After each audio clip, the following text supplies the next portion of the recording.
সূরা কাহাফ। যারা কোরআন পড়তে পারেন না তারা শুনবেন, আর যারা পড়তে পারেন তারা নিজে পড়বেন। সূরা কাহাফ যদি জুমার দিন কেউ পড়ে, নবী করিম সাল্লাল্লাহু আলাইহি ওয়াসাল্লাম বলেছেন এই সূরাটা তার জন্য নূর হবে, নূর, আলো আল্লাহর তরফ থেকে। কিয়ামতের ময়দানে ভয়াবহ গুটগুটে অন্ধকার হবে। কিয়ামতের একটা ভয়াবহ শাস্তি হলো অন্ধকারের শাস্তি।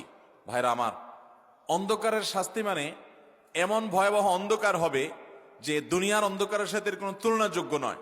সেই ভয়াবহ অন্ধকারে কিছু আমল আছে যে আমলগুলো মানুষের ওই অন্ধকারের মধ্যে আলোর কাজ দিবে। এর মধ্যে একটা হলো অজুর অঙ্গগুলো যদি কেউ ভালো করে অজু করে, সুন্দর করে ডলে ডলে যেন শুকনা না থাকে, উত্তম রূপে যদি অজু করে, কেউ পানি অপচয় না করে, পানি অল্প নেয় কিন্তু ডলে বেশি, সুন্দর করে যদি কেউ অজু করে, এই অজুর অঙ্গগুলো কিয়ামতের ময়দানে উজ্জ্বল হয়ে জলজল করে জ্বলতে থাকে এবং তার জন্য আলোর কাজ দেয়।